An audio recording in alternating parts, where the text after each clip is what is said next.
भी दिखा दिया भाई ने। और इसमें कई तरीके होते हैं एडसेंस के अलावा भी।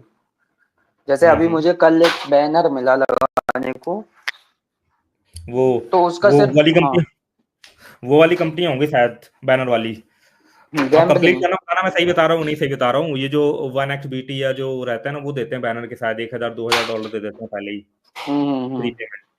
वही वही है कि कुछ और है? हाँ, ऐसे ही गैम्बलिंग की हैं, वो सेम नहीं है। हाँ हाँ हाँ हाँ हाँ, नहीं मैं एग्जांपल ले रहा था ना। तो हम्म। वो कंपनियां क्या करती है ना कि, और इस तरीके की जो मूवी वाली लेके जा वेबसाइट है पल्ले ना, कमरा।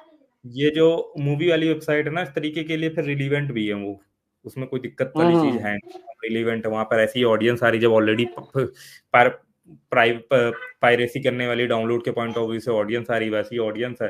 तो उनके लिए भैया ये ऐड भी रिलीवेंट है। और ये जो कंपनीज रहती हैं वो 1-1, 2-2 हजार डॉलर ना प्री पेमेंट देती है, मतलब पैसे ही पहले ही आपको पैसे भेज देंगे, उतना इंप्रेशन जो है उनको देने होते हैं बस। ऐसा कुछ कॉन्सेप्ट नहीं, जो है वो रहता ये बैनर होते हैं, ये होते हैं मंथली के हिसाब से, मतलब महीने के हिसाब से। इम्प्रेशन कितने रहेंगे उससे मतलब नहीं है। है। अच्छा। हाँ, कि हम्म। 30 दिन लगाना है, इतना करना है। इम्प्रेशन वाली भी होती हैं, लेकिन मैंने जो लगाया था अभी, वो महीने वाला था। तो आप जो ये तुम आपकी जो साइट है ना, ये इस तरीके की साइट, इसको कौन से सर्वर पे होस्ट करके रखते हो? क्लाउड बेस यूज करता हूँ, digital cloud ocean base? Cloud base के थ्रू। तो कभी ऐसा नहीं होता है कि जो कंपनियां डोमेन बैन करवाती हैं वो डायरेक्ट क्लाउड बेस को मेल कर देती हो कि वो पूरा अकाउंट सस्पेंड करने के लिए? कभी होता है ऐसा? अगर उन वो तो सपोर्ट दे देते हैं, उनको हम बता देते हैं कि देखिए हमारी वेबसाइट के अंदर कुछ भी नहीं है। लेकिन जो लोग बैन करते हैं उनका कॉन्टेक्ट डिटेल नहीं होता है इतना अच्छे से। हम्म। जैसे सर्वर वालों से तो हमारी डायरेक्ट बात होती है, हम्म। तो वो तो समझ लेते हैं। लेकिन वहां ऊपर जो अलग कंप्लेन करते हैं या कोई हमारा डोमेन ब्लॉक करता है, उनसे बात नहीं हो पाती है। तो सर्वर हम्म। की तरफ से तो कोई प्रॉब्लम नहीं है। हम्म। चलिए भाई, बढ़िया है यार, काफी बिल्कुल हट करके जानकारी दी। और ये ऐसी चीजों के मतलब बारे में बात हो रही जिसके बारे में भाई इतना खुल करके यहाँ पे बात होती नहीं है। आप बट बताते भी नहीं है कि ट्रिक कॉपी हो जाएगी या कुछ हो जाएगा। अब इसमें क्या यार, इसमें थोड़ा सा ट्रिक क्या, देखो सबके बस की बात है नहीं। देखो सही बताऊं तो मैं, ये जो चीज है ना, हम्म। वो इतना आसान नहीं है। अगर नहीं नहीं, आप हाँ, ऊपर से दिख रहा है ना। हाँ वही वही क्या, देखो एज अ कोडर हम्म। मैं इस चीज को डीपली अंडरस्टैंड कर सकता हूँ, और आप भी इतना फ्रिक्वेंटली बता सकते हो, क्योंकि इतना आसान कॉन्सेप्ट है नहीं ये। पहली बात तो आपको इसीलिए तो पूरा, बता दिया मैंने। हाँ इसीलिए ना कि वो सोचो कि यार बस कोई बंदा जाके ऐसे एकदम से कर ले जा करके हो जाए, ठीक है ना, तो इतना हम्म। आसान कॉन्सेप्ट नहीं है। भाई ने एक मेहनत करके ना, दिमाग लगा करके एक स्क्रिप्ट बना रखी हुई, तभी इतनी जल्दी फटाक से नया डोमेन स्क्रिप्ट चलाई, 500 हम्म। हजार आर्टिकल उसमें फटाक से लिख गए एडसेंस अप्रूवल कर के लिए। अच्छा, ये जब इतने सारे आर्टिकल लिख जाते हैं, तो कितने टाइम बाद आप एडसेंस अप्रूवल के लिए भेजते हो नए डोमेन पे? मैं 100 हम्म। आर्टिकल के बाद भेज देता हूँ। नहीं नहीं, मतलब कि 100 आर्टिकल लिख गए नए डोमेन पे, तो मतलब कि 1-2 महीने में मिल जाता होगा अप्रूवल? बल्क में रहता है ना क्योंकि। अप्रूवल जल्दी ही मिल जाता है। एक्चुअली मैं ऐसा करता हूँ, सेम डोमेन कई एडसेंस में अप्रूवल करके रखता हूँ, क्योंकि इसमें कुछ पता नहीं है। पता चला हम्म। एडसेंस गया और मेरी अर्निंग जीरो हो गई, तो मेरे हम्म। 4 एडसेंस हैं, चारों में सेम डोमेन अप्रूवल कराता हूँ। सस्पेंड एक भी नहीं हुआ है अभी तक। हम्म। सस्पेंड में तो वो उनको डोमेन नेम से मतलब नहीं होता। सस्पेंड में तो वो कीवर्ड देखते होंगे कि डाउनलोड मिल रहा है या नहीं मिल रहा है, वो इस चीज को हम्म। ज्यादा नोटिस करते होंगे। ठीक है, और वो अगर नहीं और मिल रहा है, कोई नॉर्मल रिव्यू कर रही है, और मतलब कि ये स्मार्ट स्ट्रेटजी है भाई, ये कि कोई डोमेन ऑलरेडी डायरेक्ट डोमेन ही कीवर्ड है और डोमेन ईएमडी डोमेन पर वेबसाइट रैंक हो गई है ना, तो उस पर ट्रैफिक वगैरह मिल जाता है। सही है कॉन्सेप्ट, हम्म। बढ़िया है। और चलिए मैं राहुल जी। एडसेंस भी अप्रूवल लेके मतलब सेल करता हूँ। एडसेंस अप्रूवल लेके भी सेल करते हो? अभी 75 वेबसाइट अप्लाई की हुई हैं।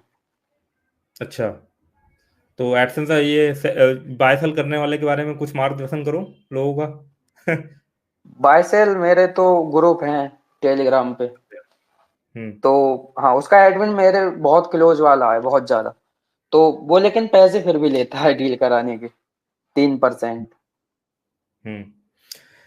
कभी ऐसा नहीं हुआ कि मतलब कि कोई बंदा जो है वो दे दिया हो, पैसे लेके भाग गया हो या कुछ ऐसा? ऐसा नहीं होता है। डीबीए में क्या होता है, सेलर और वो बायर आते हैं, फिर बायर पहले पेमेंट देता है एडमिन को, फिर वो होल्ड कर लेता है, फिर सेलर को पूरी डिटेल और एक्सेस सब कुछ उसे देना रहता है बायर को। जैसे ही हम्म बायर कंफर्म करता है कि मेरे पास सब कुछ आ गया, उसके बाद एडमिन उस सेलर को रिलीज करता है पेमेंट।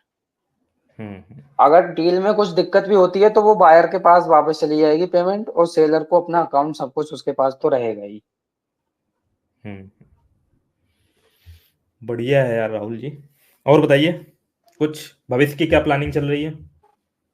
भविष्य तो यूट्यूब पे सोच रहा था मैं टूर्नामेंट वगैरह कराऊं गेमिंग में। गेमिंग में टूर्नामेंट? यूट्यूब पे?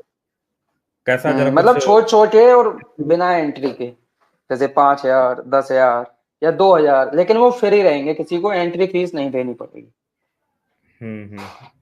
अरे वो जैसे हम लोग पहले नहीं क्रिकेट खेलते थे ना, तो उसमें पैसे आपस में 50-50 रुपए लगा के जो टीम जीती उसको पैसा मिल जाता था। वो वही तो जो। जुआ हो गया ना। नहीं, मतलब जुआ हम नहीं। जैसे नहीं नहीं, जुआ नहीं। जैसे मान लो, जैसे क्या हुआ कि हम फिजिकल प्ले करने की बात कर रहे हैं, ये मोबाइल पे अच्छा। खेलने वाली बात नहीं कर रहे हैं। हाँ, कि बचपन में क्या थे ना, जब हम लोग जैसे दो टीम बनाई, क्रिकेट खेल रहे हैं, जो जीत जाता था बीच में जो है जो लोग खेलते हैं उनको पता होगा, 500-500 रुपए लगाए, जो जीत मैं भी खेला हूँ, मिल मैं 1000 रुपए खूब की। मैंने भी हाँ, लगाए हैं हजार पैसे। रुपए की 1000 रुपए की पार्टी कर ली। वैसे ही तो यही सब कॉन्सेप्ट लेकर के तो ड्रीम 11 वगैरह सब आए हैं, और क्या है। उसमें थोड़ा सा उन्होंने लेकिन ठीक मैं ठाक पैसे नहीं पैसा। लूंगा सामने वालों से, ऐसे ही खिलाऊंगा। बस मुझे वेबसाइट पे भेजने हैं लोग, और यूट्यूब पे जो भी व्यूअरशिप या सुपर चैट कुछ भी आती है, वो अमाउंट और प्लस मैं ऐड करके देता रहूंगा थोड़ी बहुत। हम्म। तो ये जो बचेगा क्रिकेट तो वो ये बात को जो, देखा जाएगा। तो वो जो भी मतलब खेलेंगे उसको लाइव स्ट्रीम करोगे आप? हाँ, यूट्यूब पे लाइव करेंगे, और गेमिंग वेबसाइट्स बनाई जाएंगी गेमर्स के रिलेटेड सभी, बहुत ज्यादा, हम्म जिससे कि जो भी गेमर्स वो टूर्नामेंट में पार्टिसिपेट करें, तो जो भी हम्म मेरी वेबसाइट रहे उनके काम आती रहे। हम्म। कई सारी वेबसाइट होंगी जो गेमर्स को जरूर।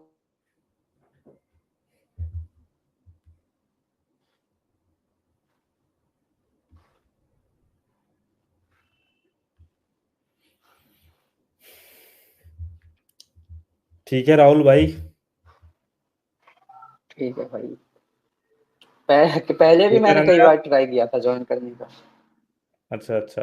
वो क्या रहता है ना, यहाँ पे लिमिट हम्म रहती है, जो सॉफ्टवेयर है ना यहाँ पर थोड़ा लिमिट रहती है कि 5-6 लोग यहाँ पर दिखते हैं, फिर नीचे स्क्रीन में चले जाते हैं, फिर दिखते नहीं है, फिर कुछ यहाँ से जो है वो डिसेबल करने पड़ते हैं, फिर दिखते हैं। इस तरीके से कुछ कॉन्सेप्ट चलता है ना, तो कई बार नहीं विजिबिलिटी हो पाती है ना। और बढ़िया यार, आज आपसे बात करी, काफी सारी चीजों पे बात करी, काफी बढ़िया लगा बात करके। सबसे इंपॉर्टेंट चीज तो यार यही वाली मोटिवेशन है यार, कि मतलब कि सही बात है। मैं भी मतलब जब पढ़ाई करता था तो मुझे भी ऐसा लगता था कि नहीं यार, ये बीसीए करना पड़ता है यार, एमसीए करने के बाद ही यार कोडिंग वोडिंग समझ में आएगी ना। बट भाई जमाना बहुत चेंज हो गया आजकल, तो ऐसे ऐसे बंदों को देख रहे हैं ना यार, जिनकी कोई एजुकेशन नहीं, कुछ नहीं है भाई। बढ़िया स्पोर्ट्स गाड़ी डिजाइन कर दे रहे हैं, बाइक बना ले रहे हैं, कोई लेकिन एजुकेशन एक नहीं, बस बात कहना चाहूंगा मैं एडमिशन भाई, है। ऐसा बताओ। नहीं है कि मुझे देख के या किसी और को देख के पढ़ाई छोड़ दो, मतलब हम्म। वो भी ठीक ये नहीं है। पढ़ने की बात नहीं हो रही है, मैं उन लोगों की बात हाँ कर रहा हूँ जिनका पढ़ाई में इंटरेस्ट नहीं आ रहा है और उनको लग रहा है कि यार अब तो मैं जीवन में कुछ कर ही नहीं पाऊंगा। तो भाई उसके एग्जाम्पल के तौर पे ले रहा हूँ कि पढ़ाई अगर नहीं समझ में आ रही तो कोई दिक्कत नहीं, कोई भी प्रोफेशनल स्किल जा करके सीख लो। आजकल इंटरनेट में भरे पड़े हैं यार, हाँ, इन्फॉर्मेशन बड़ी बड़ी है, जो वही तो है। मुझे अलग लेक्चर सब पड़े रहते हैं ऑनलाइन। मुझे अलग से सीखने का मतलब ज्यादा भूख है, मतलब मुझे कुछ भी मिले सीखने को मैं सीखता रहता हूँ। स्कूल जाने का तो बिल्कुल टेंशन ही नहीं है, क्योंकि काफी लोग कहेंगे ये बात गलत है, लेकिन मेरे इस काम में स्कूल की पढ़ाई क्या ही काम आ रही है। कौन सी नहीं, फिजिक्स, देखिए कौन सी क्या है ना, हिस्ट्री, कौन सी वो। स्कूल तो देखा जाए ठीक बात है, वो एक बेसिक एजुकेशन तो होनी चाहिए, जैसे कि मैथ की कैलकुलेशन हो गई, हम्म वहां तक हो गई थी जाके, जो कक्षा पाँच हाँ, छः तक वही मेरे तो। ख्याल से आ जाती है। उसके बाद जो एडवांस नॉलेज है ना, उसमें ज्यादातर स्कूल हो या कुछ भी हो, सब जगह रट्टा मार प्रतियोगिता रहती है। क्योंकि हमने भी जो कैलकुलस और दुनिया भर की चीजें पढ़ी थी ना, वो बस रटे, पेपर में नंबर आ गए, ना टीचर ने कभी हमें समझाने का ट्राई करा, और सबसे इंपॉर्टेंट चीज, किसी भी टीचर ने हमें इसका यूजेबिलिटी नहीं बताया कि हम जो ये चीज पढ़ रहे हैं वो हमारे कहाँ काम आएगी। सबसे ज्यादा बस हम्म इसी चीज पे फोकस रहता था, भैया ये कर लो, वो कर लो, ये इंपॉर्टेंट क्वेश्चन बता दे रहे हैं और इतने नंबर ले आना। तो उसका कोई यूज ही नहीं है, हम भूल भी गए। और जो हमारी एक्चुअल में यूज में आनी चाहिए, जैसे कोडिंग, अगर हम ये सेम चीज कोडिंग को हमको ये कक्षा 6 से पढ़ाया जा रहा होता और हम्म हमारा इंटरेस्ट भी था कोडिंग में, तो समझो कि इस समय कितना गजब की नॉलेज हो जाती है। इसीलिए जो स्पोर्ट्समैन होते हैं ना, वो अपने बच्चों की ट्रेनिंग बहुत छोटे से ही करना स्टार्ट कर छोटे देते से ही हैं, शुरू कर देते हैं। तब जाकर के वो गोल्ड मेडल लाते हैं। ये प्रॉब्लम है। तो ये पता करना बहुत ज्यादा जरूरी है कि जिस चीज में हमारा इंटरेस्ट है उसकी प्रिपरेशन अगर हम जितना जल्दी स्टार्ट कर ले ना उतना बढ़िया है। बट क्या था कि पहले ये सब इन्फॉर्मेशन ना इंटरनेट पे थी नहीं, बट अब ये गाइडेंस और ये सब चीजें ना आपको इंटरनेट में है, सारी नॉलेज है, जिसको जो भी कुछ सीखना है ना वो सारा information free of cost hmm. Internet में पड़ा हुआ है। फॉरेन की यूनिवर्सिटीज में अच्छे अच्छे चीजों के ऊपर लेक्चर पड़े हुए हैं। आपको एस्ट्रोनॉमी के बारे में, किसी चीज के बारे में भी यार लेक्चर चाहिए, आपको वेबसाइटें पढ़ी है फॉरेन की, सब यार सॉफ्टवेयर, आपको सॉफ्टवेयर मिल जाते हैं यार सारे। आपको ओपन सोर्स सॉफ्टवेयर देखो कितने पड़े, इवन देखो ना आप ये पीएचपी लैंग्वेज लाइनक्स सब ओपन सोर्स ही तो है, हम इसको फ्री में यूज हम्म। कर पा रहे हैं। ठीक है ना, ऑपरेटिंग सिस्टम बनाना सीखना है, पूरा पूरा सोर्स कोड पड़ा हुआ है, जाकर गिटहब में चले जाना, इतने सारे लाइनक्स के ऑपरेटिंग सिस्टम पड़े हैं जहां से आपको बेसिक आप अपना खुद का ऑपरेटिंग सिस्टम बना सकते हो। तो बस सीखने की ललक होनी चाहिए, ये नहीं है कि क्या कहते हैं कि बस आपको जाकर कोई स्पेशल कोर्स ज्वाइन करना है, सब कुछ फ्री में है, कुछ भी सीख सकते हो, बस इच्छा होनी चाहिए और ढूंढना आना चाहिए। ये चीज है मैंने क्यों भाई। ट्राई किया था ना, इसलिए कह रहा था स्कूल में हम्म मतलब दोबारा जाने का। जैसे ये काम सीख गए ना, मैं यहाँ सीख रहा था, फिर मैंने सोचा चलो जाते हैं, फिर से नाम लिखाया। तो वहां हम्म पे बहुत ज्यादा मतलब 9th में लिखा था तो बच्चे शोर वगैरह मचाते थे इतना, मतलब मैं बड़ा था उनसे 1 2 3 4 साल, हम्म। तो अच्छा नहीं लगता था, फिर मैंने छोड़ ही दिया। मैंने कहा अब तो काम ही नहीं आएगी ये बिल्कुल इस काम में। फिर मैं तो यूट्यूब से ही सीख जब गया। जब मतलब छोड़ दिया तो कभी ऐसा नहीं लगा है कि दुनिया हम तो मुझसे आगे निकल जाएगी यार, सब इंटर पास कर रहे हैं, ग्रेजुएशन कर रहे हैं, कोई नहीं नहीं एयरफोर्स में जा रहा होगा, तो कभी ये नहीं आया, गोल कैसे क्लियर करा कि नहीं आप कुछ तो कर ही लेंगे बढ़िया। नहीं, मतलब सीखने के ऊपर बात थी मेरी। तो मैं तो अभी भी हम्म मैं कितने हम्म जो आप डिग्री बता रहे हैं ना उनसे कंपटीशन कर सकता हूँ। हम्म। यही मैं यूट्यूब पे इतनी वो ज्यादा वीडियोस देखी है ना मैंने, इतनी ज्यादा शायद हम्म मैंने एंटरटेनमेंट की नहीं देखी होंगी। हम्म। नहीं भाई, कंपटीशन बिल्कुल कर सकते हो यार, आजकल तो मैं देखता हूँ ना बहुत सारे बंदे हैं जो बीटेक बीटेक करे हुए हैं, बट भाई सी कोडिंग का बेसिक भी नहीं पता उन्हें कुछ भी, बस वो डिग्री है उनके हम्म। पास ना, बट कोई आइडिया नहीं, कोई नॉलेज नहीं उनके पास। तो ये चीज है बिल्कुल। चलो भाई, राहुल जी का इंटरनेट यार थोड़ा सा प्रॉब्लम कर रहा है, बाकी यार देख लो भाई क्या गजब की नॉलेज मिली है, मुझे नहीं लग रहा है कि यार इतना डीप नॉलेज जो है वो कहीं से मिल पाएगी। इसमें तो ऐसे गजब के खुलासे थे ना कि भाई क्या ही बताया जाए, बट इस लेवल तक पहुंचने के लिए यार आपको